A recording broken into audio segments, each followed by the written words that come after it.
Hey, sports card collectors and investors, how's everybody doing today? I've got the lighting a little bit off, but I wanted to get a video out. It's actually Sunday night. This is going to come out on Monday morning. And I'm excited. I'm going to talk about kind of the balance between collector, investor. Are you a collector? Are you an investor? Am I a collector or investor? We're going to talk about it a little bit. I've addressed it a little bit on other episodes, but I wanted to dig in a little bit more. Sorry, I'm trying to get this lighting just perfectly right. It's not quite there yet, but we'll do our best. So yeah, we're going to talk about that first though. If you are new to the channel, please subscribe. We just crossed over 4,000 subscribers, guys. I am so pumped. The channel is growing really nicely, and it's thanks to all of you that hang around and watch that make it all happen. So I really do appreciate it. If you are new here, I do come out with daily content that's all related to collectibles, personal finance. I do talk a lot about sports cards. I talk a lot about graded comic books, video games, action figures. I'm interested in all of it, and anything that is collectible that folks are investing in, I love it. I love hearing the stories, the nostalgia behind it, and I just want to learn from you all as well. So feel free to comment. I like to talk with all the viewership in the comments as well. And so that's pretty much it. Please subscribe. All right, guys, the battle rages on between are we collectors, are we investors? The investors are ruining the hobby. The collectors aren't able to get their product, and et cetera, et cetera. I do think that the majority of people are a hybrid of collector and investor within this hobby, and I do think that both are necessary within the hobby. I know that collectors will say no, investors are not necessary, and that might be true to some degree, but I kind of disagree, to be honest. And I think that, there's a lot of, back and forth on it. I think that there's also, just a misunderstanding. I think that an investor is not necessarily someone that comes in, flips cards for 2 months and then leaves. I think there are a lot of short-term investors like that are flipping. I think there's long-term investors as well, and then I think there's people that are doing all of it. And I think of myself as one of those people. So in essence, I think of myself as someone that is a long-term investor, which technically kind of makes me a collector because I'm plan to hold for a long period of time. There are certain cards that I just don't see myself selling unless they go to some astronomical amount. But I don't see it happening. I'm in it for the long haul. Now, will I sell down the road at some point? Sure. I mean, I'm open to selling, but I consider myself a collector in the sense that I want to hold long term. So, and I have a true appreciation for the actual cards. I do view them as little pieces of artwork, and I view them as little pieces of history. When I look at a card, it does something as far as if I'm looking at 80s cards. It brings me back to my childhood, and it makes me think of good times. It makes me think of when I was trading cards with my friends. I had no responsibilities. It makes me think of those things. It makes me think of family life that was great. It makes me think of just a good time within my life. And now it's great because it's now I'm an adult, and I have those good times again. And it's even better this time around because I've made a lot of hobby friends. I have more disposable income, so there's not an issue as far as not being able to afford. Of course, I'm not buying boxes of National Treasures. I don't have that much disposable income, but it's nice to be able to have some extra income and to be able to buy a $100 card and it not be, when I was 8, 9, 10, 11, 12 years old, that wasn't happening and it wasn't in the cards. So now I'm able to really enjoy the hobby the way that I wanted to as a kid. I think that's what a lot of us have brought a lot of us back into it, or new people that are getting into it. And not even just sports cards, but collectibles in general. Maybe that's graded video games. Maybe that's graded action figures. It's something that you have some nostalgic tie to. There's some sort of something that is drawing you to that thing.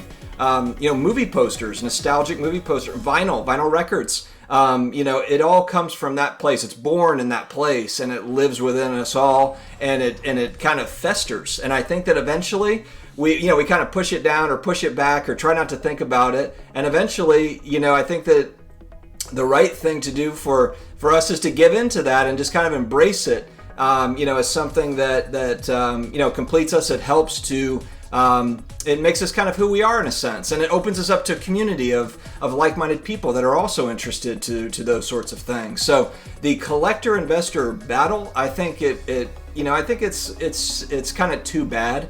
I do understand, look, if you're used to going and getting retail product at Walmart and Target and now you're not able to do it, sure, that stinks.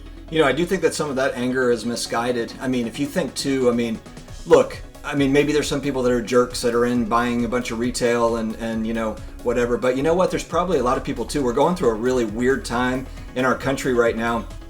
A lot of people lost their jobs. There's a lot of people that are trying to make an extra income. So if there's any point in time where we should maybe be a little, nicer to flippers, if you will, or just a little bit more lenient on the judgment for flippers, for short-term flippers that get in and out, I think now is that time. We're going through some weird times, and it's just something that is, we're at an odd point.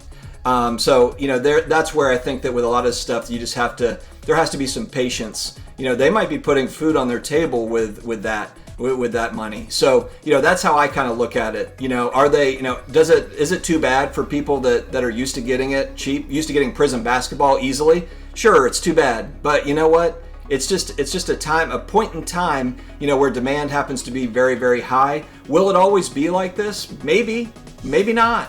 Probably not, frankly. Will the demand always be this high? I don't know.